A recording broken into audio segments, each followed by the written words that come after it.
An 18-year-old Cuban boy sits beneath a cebu tree surrounded by Palo Mayombe priests. He wears clothes stolen from a grave, and upon his head sits a crown weaved of cebu leaves that were designed to lure the spirits of the dead into his brain. This is Adolfo de Jesús Constanzo, and he was sent here by his mother to study under the tutelage of a Palo Mayombe priest. And this is his initiation into the order. And after the ceremony is complete, Constanzo will be given a human tibia to be used as a scepter. With it, he can control the dead. His first task now is to build his nganga. According to the book Cauldron of Blood by Jim Schutz, ngangas are cauldrons and they are objects of great fear and dread. To look in the nganga is to stand on the edge of hell. The nganga is believed to be able to capture the spirits of dead souls that then become the agents of the Mayombe priest in the workings of his curses. To build his nganga, the Mayombe priest must venture into a cemetery at night and steals the tibia, the phalanges, the ribs, and the head. He returns home to his altar and strips naked. He places candles in a circle and lies down at its center, next to the remains, and he welcomes in the spirits of possession. Blood is needed to nourish the nganga, and brains to revitalize its ability to think. The nganga is never static, it is never complete, and it is never satisfied. It must be fed again and again. In recent years, news media has begun to reevaluate and deconstruct the satanic panic, a bout of mass hysteria that afflicted the United States for over a decade. But what if it wasn't just hysteria? What if some of it was true? Ritual Rewind brings you into the darkest corners of the 1980s, uncovering the crimes, conspiracies, and occult fears that shaped a generation. Tonight, we delve into the rise of Adolfo Constanzo, the narco-Satanist. It's a tale of drug smuggling, Santeria, and the power of fear. It's the case of the devil and the Godfather, and I'm your host, Drew, and you're listening to The Ritual Rewind.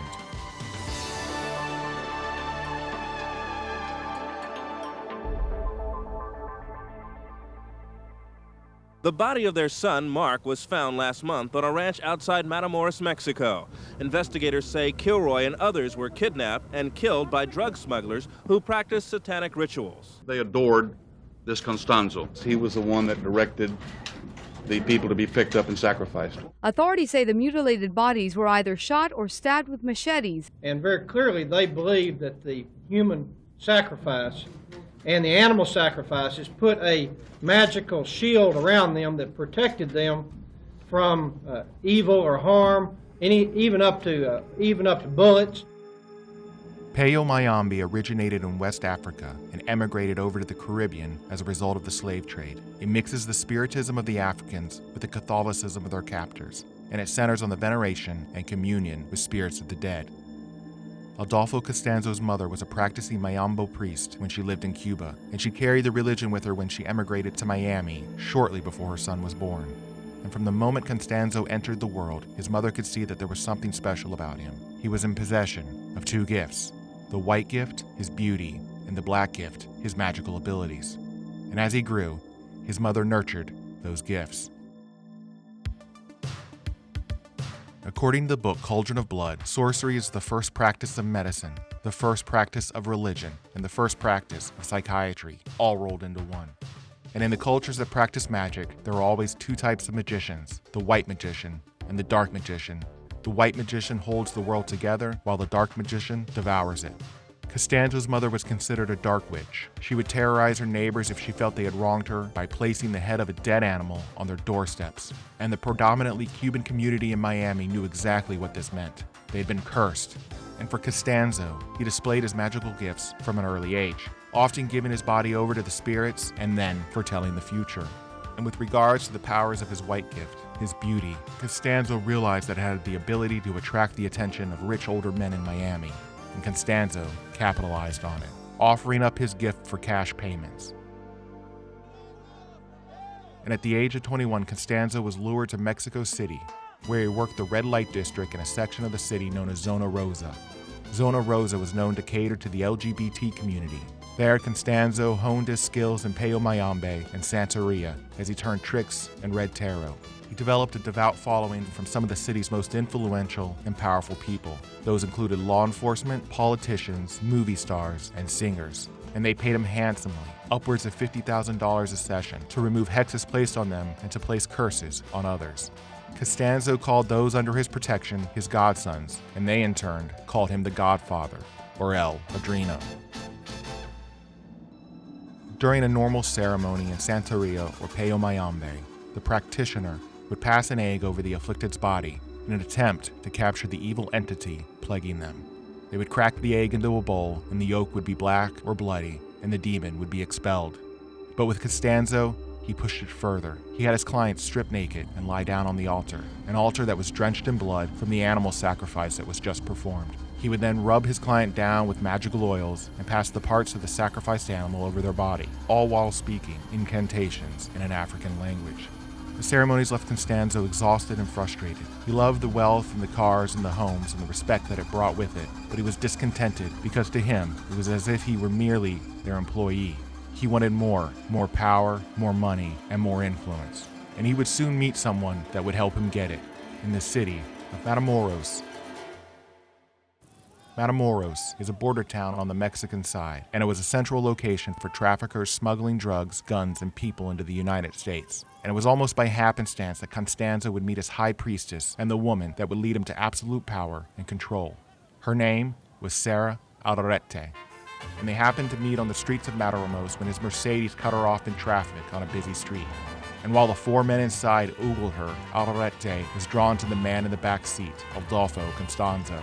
They had a brief, passionate romance, and Aldrete would become a devotee of Palo Mayombe. Sara Aldrete was born and raised in Mataromos, and growing up she lived a very comfortable middle-class lifestyle. Against her parents' wishes, she married young and was divorced by the time she turned 20. In 1985, Aldrete enrolled at the Texas Southmost College, which was located in Brownsville, just across the bridge from Mataromos. At college, Aldrete was considered bright and friendly by her teachers and classmates, and was selected as one of the school's most promising students. But even though Aldrete projected this congenial facade, her dark urges sometimes shone through the cracks.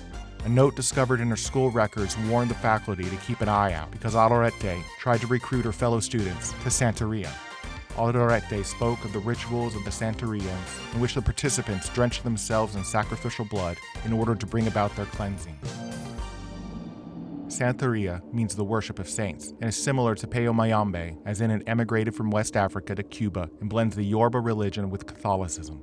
Both Santeria and Palo Mayombe are considered to be branches from the same religious tree, and Aldrete was a believer in it well before she met Constanzo. On their first date, Constanzo read tarot for Aldrete, and he told her that a person near her would come to her with a problem, but she wouldn't be able to help him. It was beyond her powers, and 2 weeks later, Constanzo's prediction manifested itself. The boy she had been sleeping with, his family, was in trouble. The young man's name was Serafin Hernandez, and his family were the prominent drug smugglers in Mataromos. His uncle Saul Hernandez was head of the family and ran the cartel. The Hernandez cartel ran smoothly and usually without violence. But Saul was recently murdered outside of a nightclub by his rivals, and everything started to go wrong. Shortly after Saul's murder, his brother, Serafin's father, was arrested and held in jail in the U.S. Saul's son, Elio, took control of the operation, but he was only in his 20s and was struggling to consolidate power within the family. Aldrete would come to his aid and introduce him to Constanzo, in hopes that Constanzo could use his magical abilities to assist the family. But before she would be allowed to do that, Constanzo needed her to take a pilgrimage with him to Mexico City and sit with a Haitian voodoo priest. The priest inspected Aldrete and found several marks on her body that indicated that she too was a priestess and had unbelievable powers that she had yet to harness. In the documentary, The Narco-Satanist, Aldrete detailed her induction into the cult by Constanzo and his followers. Constanzo isolated her for several days and brought her into the altar room where his nganga was housed. He blindfolded her and forced her to strip naked. He spit on her and struck her, and in the chaos, Aldrete began to hear voices, not of Constanzo's or his followers, but of something otherworldly. It was then that she became a true believer. Constanzo then introduced her to the true way of his religion, human sacrifice. During the ritual of human sacrifice, Constanzo and Aldrete would string their victims upside down above the nganga. Constanzo would slit the victim's throat with a machete so that the blood could drain into the cauldron. He then peeled back their skin and wrenched open their ribcage. He tore out their still beating heart and drank the blood from it, sharing it with Aldrete. According to Palo Mayombe, to be most beneficial in gaining power, the blood must be consumed while still within the organ. After that, Constanzo and Aldrete would feed the victim's fingers, spine, and brain to the nganga. Around the same time that Constanzo and Aldrete were in Mexico City, the city experienced a rash of horrific murders that targeted gay men in the Zona Rosa district. The crimes were never solved, but in hindsight, it's believed that the victims were ritually sacrificed by Constanzo and Aldrete. Constanzo and Aldrete eventually returned to Mataromos, and he told her that he no longer wanted to sleep with her, that she needed to use her newly gained powers to bring Elio, Serafin's uncle and the head of the cartel, under their control. Aldrete obeyed. She first used a power that all women have over men, her body.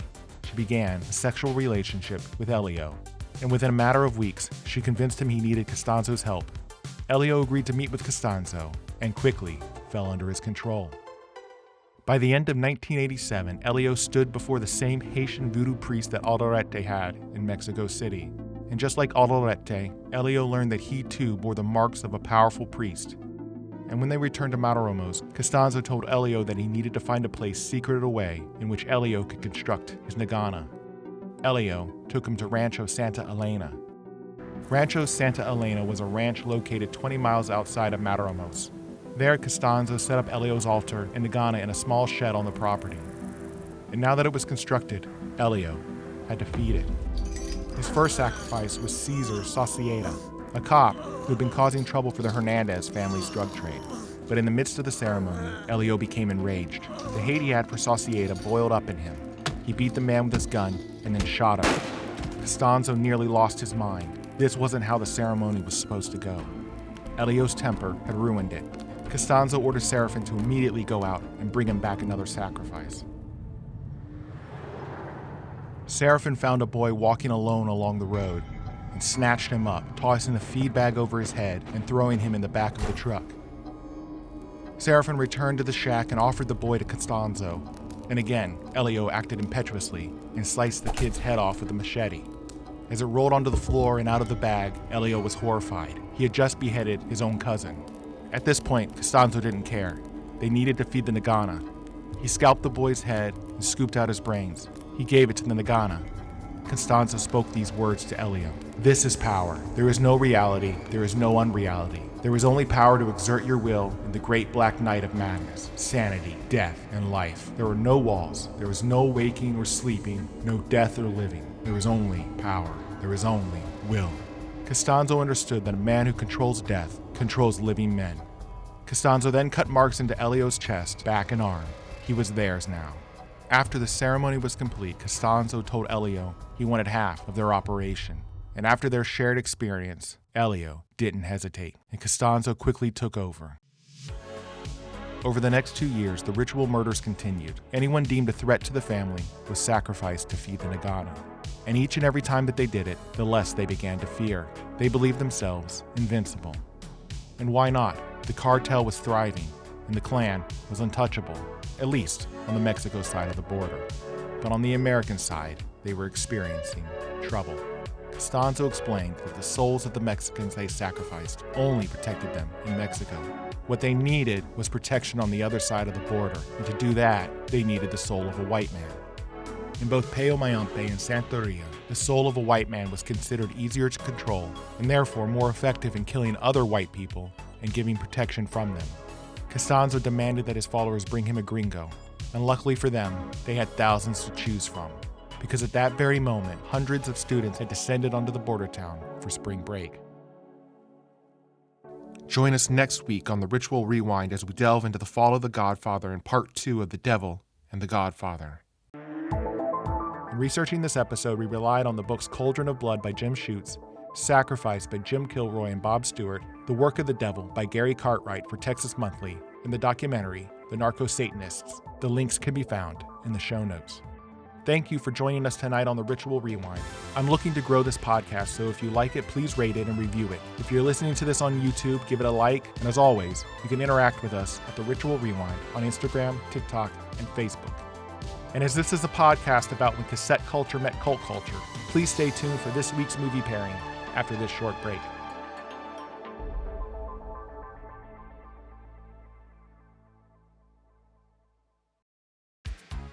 This week's film recommendation has a direct connection to this week's story.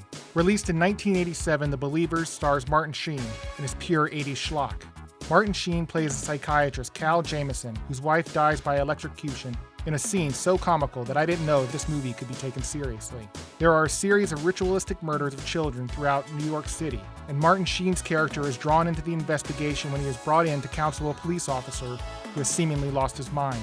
The police officer blames the murders on an evil Santeurian cult. Soon, Sheen's character, his son, and his new girlfriend become deeply embroiled in the cult as they are seemingly suffering from inexplicable curses. Sara Aldrete first saw this film with Constanzo in a Miami theater and then viewed it dozens of times afterwards, often forcing new cult members to watch the film with her. She said she wanted the members to see how these rituals strengthened the families of the people in the movie. The first half of this film is extremely slow, with some strong bouts of overacting on the part of Martin Sheen, but it picks up in the second half, with some frightening and horrific imagery that left me genuinely uneasy. I'll rate this film 3 VHS tapes out of 5, and I truly believe that if you could stick it out for the first half, you'll be rewarded with a good film in the end, and maybe even some nightmares. Thank you for listening, and good night.